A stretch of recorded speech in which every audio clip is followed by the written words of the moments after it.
सर्वप्रथम तो ये शिक्षा को ही बर्बाद कर दिए हैं। करीब करीब 20 साल इनका कार्यकाल और 15 साल इनके जो इनके साथ अभी गठबंधन में है, तो 35 वर्षों में बिहार में नवयुवकों के लिए ये शिक्षा पर सबसे बड़ा प्रहार रहा कि कोई शिक्षित नहीं हो कि हमसे सवाल करे।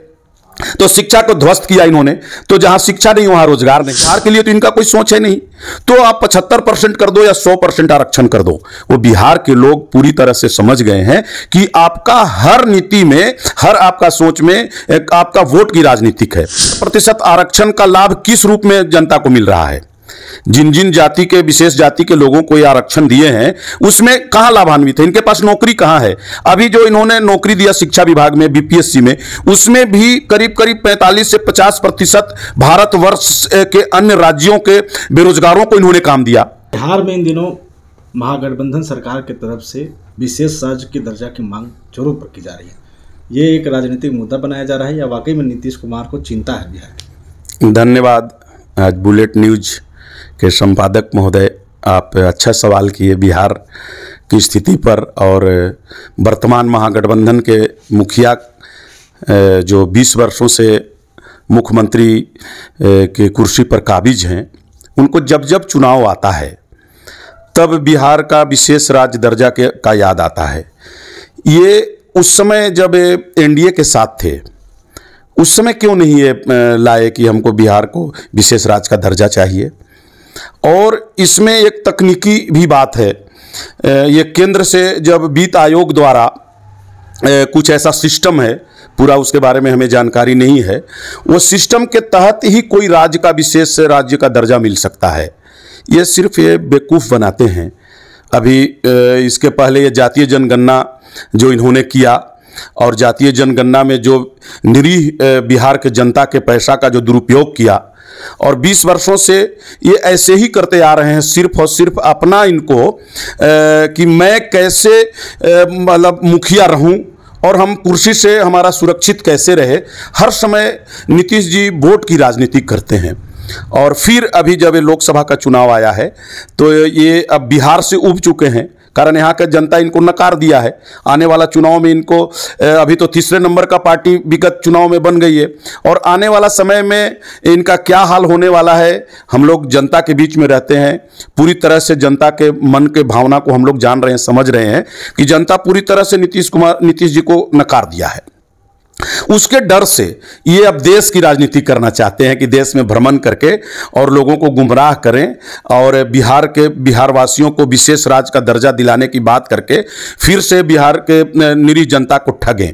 ये सिर्फ इनका वोट की राजनीति है, और ये कुछ नहीं होने वाला है। ये नीति आयोग तय करती है कि किस राज्य में हमें किस राज्य को विशेष राज्य का दर्जा देना है, कितना किसको विकास के लिए किस मद में पैसा देना है। ये इनके मांगने से और कहने से नहीं होगा। और अब डिजिटल युग में जो हमारे यहाँ बिहार के नवयुवक और देश के नवयुवक हैं, वो सब समझते हैं।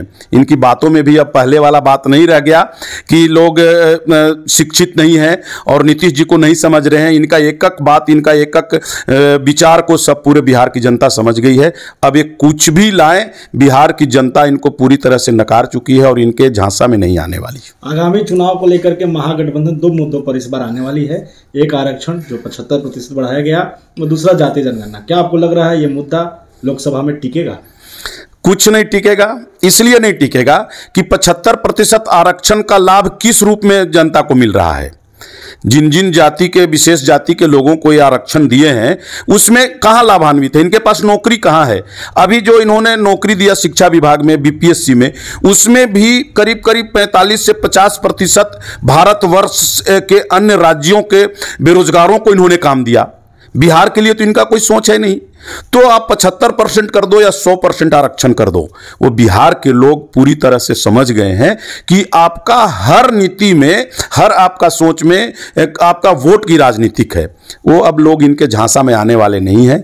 भाई मैं स्पष्ट कह रहा हूं कि 75% आप आरक्षण का लाभ तो विशेष रूप से लोग नौकरी में ही चाहता है। तो आपके पास नौकरी है कहां? आप तो अनुबंध पे सबको बहाल करते हैं। और एक आप बीपीएससी का बहाली भी किए, जिसमें आप पूरे देश भर के बेरोजगार को उसमें छूट दे दिया। और बिहार में जब रिजल्ट हुआ, उसमें 45% बिहार से बाहर के युवा आकर के नौकरी कर रहे हैं। यही तो आपका आरक्षण है। वो सब समझ गए हैं लोग। यहाँ के युवा जो बेरोजगार हैं, जो यहाँ विद्यार्थी हैं, जो नवयुवक हैं, करीब करीब 13 करोड़ जनसंख्या में 8 से 9 करोड़ अभी यहाँ नवयुवकों को रोजगार और शिक्षा की जरूरत है। तो सर्वप्रथम तो ये शिक्षा को ही बर्बाद कर दिए हैं।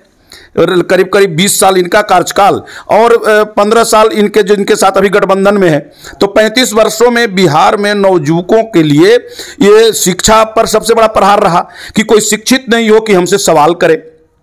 तो शिक्षा को ध्वस्त किया इन्होंने। तो जहां शिक्षा नहीं वहां रोजगार नहीं। तो अब इनका ये कुछ भी करें, कोई इनके आरक्षण से कोई लाभ होने वाला नहीं है।